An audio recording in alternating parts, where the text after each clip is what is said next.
आज का जो हमारा कार्यक्रम था वो हम गैस बेस्ड जो फर्नेस होती है उसको हमने यहाँ पे इंस्टॉल किया है और ये टेक्नोलॉजी के साथ हम एक बिज़नेस मॉडल का भी डेमोन्स्ट्रेशन कर रहे हैं। तो हम ये दिखाना चाह रहे हैं कि ये टेक्नोलॉजी और ये जो मॉडल है वो किस तरह से सक्सेसफुल है, कितना बेनिफिट मिल रहा है कारीगर को, कितने रुपए बच रहे हैं।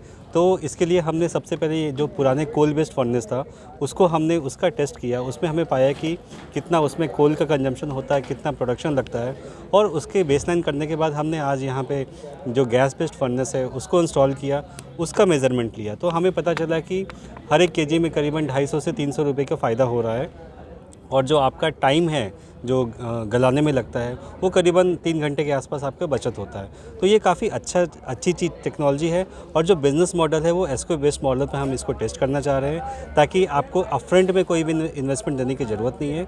एस्को कंपनी आपके बिहाफ पे इन्वेस्ट करेगी, और फ्यूचर में जो भी आपको सेविंग आएगी उससे आप अपना पैसा जो है वो एस्को कंपनी को पार्ट में दे सकते हो। देखिए, आप सब लोगों ने जैसे देखा कि गैस भट्टी का डेमो हुआ है, और उसके अंदर ये जो कोयला फ्री है, और उसके अंदर मेन चीज़ ये है, जो कारीगर है अगर उस पर काम करेगा गैस की भट्टी पे तो उसके लगभग 250 से 300 रुपये रोज़ के बच रहे हैं पर डे। नंबर एक बात तो ये है। दूसरा ये कि उसका वक्त बच रहा है, जो सुबह में वो आग सुलगाता था अब वो गैस पे अगर काम करेगा तो उसका 2.5-3 घंटे वो बचेंगे। और तीसरी बात ये है कि ये भट्टी ऐसी है कि अगर कहीं वो शिफ्ट कर रहा है तो उसकी बार बार जो एक भट्टी बनाने में लागत आती है, माने 20,000 रुपये की लागत आई, अब उसने आज यहाँ से किराए की जगह खाली करी, दूसरी जगह लेके गया, तो उसका क्या करे, वो तोड़नी पड़ती है। तो अब इस भट्टी को कहीं पे भी ले जाकर काम कर सकता है। तो ये सबसे बड़ी आसानियों का काम है, और टेक्नोलॉजी को अपडेट करना पड़ेगा, हम लोगों को भी सीखना पड़ेगा और लोगों को भी सिखाना पड़ेगा। तो हमारा मकसद ये है कि अब तक शहर में तकरीबन अलग अलग संस्थाओं ने जो काम किया है और लोगों ने करा है, तो उस चीज़ को आगे और कैसे बेहतर किया जाए, क्योंकि हमने इसको 5 साल पहले भी डेमो दिया था। तो बार बार डेमो देने की ज़रूरत ये आ रही है क्योंकि शहर में 5000 भट्टियाँ हैं, इनको किस सूरत से गैस पे लाया जाए जिससे कि हमारे एक तो इन्वायरमेंट को भी ख़तरा कम हो। दूसरी बात ये कि जो प्रदूषण विभाग जो हमारे आर्टिजन्स पे कार्रवाई करता है, हम चाहते हैं कि हम उन्हें जवाब दें कि साहब हमारी भट्टी देखिए प्रदूषण नहीं कर रही, हमारी भट्टी गैस से चल रही है, हमारी भट्टी कोयले से नहीं चल रही। तो जब वो हमारे ऊपर कार्रवाई करेंगे उन्हें भी लगेगा कि ये गैस से चला रहे हैं, प्रदूषण नहीं फैला रहा है। तो सिर्फ मेटल का पॉल्यूशन रह जाएगा, वो जो बहुत मामूली सा है। जो मेजर पार्ट है पॉल्यूशन का वो कोयला होता है, और जब कोयले का पॉल्यूशन ख़त्म हो गया तो समझ लो बढ़िया ही बढ़िया है, उसका स्वास्थ्य भी ठीक है। क्योंकि मुरादाबाद में आप देखेंगे जो टीबी के पेशेंट हैं, दमे के पेशेंट हैं, खांसी हो रही है, लोग अपने कम उम्र में लोग जा रहे हैं। हमारे कारीगर आप देखें पुराने लोग ख़त्म होते जा रहे हैं, अपने बच्चों को ये काम सिखा नहीं रहे लोग। क्यों? कि कोई माँ नहीं चाहती कि मेरा बच्चा भट्टी में बैठे और वो धुआं खाए। तो फिर ये हस्तकला का होगा क्या, हैंडीक्राफ्ट का? हमारा काम है हैंडीक्राफ्ट को प्रमोट करना, डेवलपमेंट करना, हस्तशिल्प विकास। तो विकास तो तब होगा ना जब नौजवान पीढ़ी इस काम में आएगी।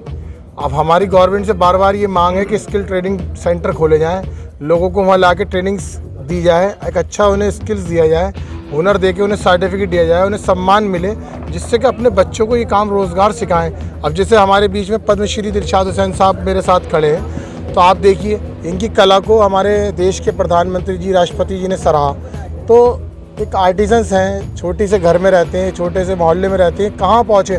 क्यों? अपनी कला के तौर पे। अभी बाबूराम यादव जी को मिला है पद्मश्री, तो 2 पद्मश्री मिलना मुरादाबाद को एक बहुत बड़ी बात है। कारीगर क्षेत्र में 10 लोगों को नेशनल अवार्ड मिल गया, 30-40 लोगों को स्टेट अवार्ड्स मिल गए। तो ऐसे ही इस चीज़ को बढ़ावा मिलेगा कि इनको देख के औरों के अंदर भी अब आती है कि यार हमें भी मिले, पद्मश्री कैसे मिले। तो लोग एक दूसरे से सीखेंगे और सिखाएंगे तो काम चलेगा। कितने भट्टी संचालक जो है अब तक जागरूक हुए हैं गैस भट्टी को? तकरीबन 100 लोग इन सालों में जो है ना वो हुए हैं, और अभी हमारा टारगेट 5000 लोगों को है कि हम ये चाहते हैं कि हर जगह, क्योंकि ये जो गांव है ये उमरी, फरीदपुर, हरियाणा, सारे आर्टिजन अब शहर से यहाँ आ गए हैं जो कारीगर हैं। तो इस क्षेत्र का मतलब ये है करने का यहाँ पे प्रोग्राम कि जो हमारे गांव के लोग हैं वो जुड़ें इससे, क्योंकि शहर में तो ये चीज़ होती रहती है, शहर में तो लोगों को, कारीगरों को मालूम है, मगर जो शहर के बाहर जो हमारे 10 किलोमीटर में गाँव के एरिए हैं, जो हमारे किसान भाई हैं वो किसानी भी कर रहे हैं और कारीगरी भी कर रहे हैं, दोनों काम कर रहे हैं। तो उन किसान भाइयों को भी हम कैसे अपने फ़ायदा पहुँचाएँ। मुख्य अतिथि के रूप में कौन लोग शामिल? मुख्य अतिथि के रूप में आज हमारी डॉक्टर शेफाली सिंह मौजूद थी। उन्होंने इस भट्टी का डेमो करा और वर्कशॉप जो है उसमें उन्होंने अपना भाषण भी दिया और लोगों को समझाया।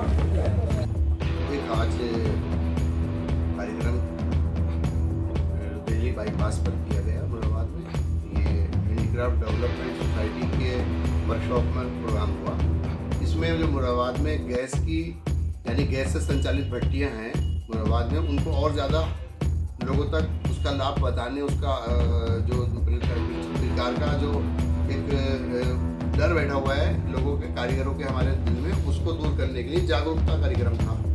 इसमें हमने अपनी एक जो फर्नेस हम बना रहे हैं गैस से चलने वाली 2 से 6 किलो वाली, वो माल गिराने की क्षमता वाली भट्टी है, वो हमने वहाँ पे दर्शन किया उसका और माल गिरा कर दिखाया। डॉक्टर शेफाली जी आई, उसके अलावा अलायंस एनर्जी करके एक संस्था है दिल्ली की या नोएडा की, वो भी वहाँ लोग आए हुए थे। उन्होंने अपने कार्यक्रम का वहाँ शुभारंभ किया है और उनका उद्देश्य है कार्यक्रम का कि जो मुरादाबाद में गैस की भट्टी को और अधिक और तेज़ी के साथ लोगों को पहुँचाया जाए, उसकी जानकारी दी जाए और भट्टियाँ बहुत मुनासिब रेटों पर उपलब्ध हैं।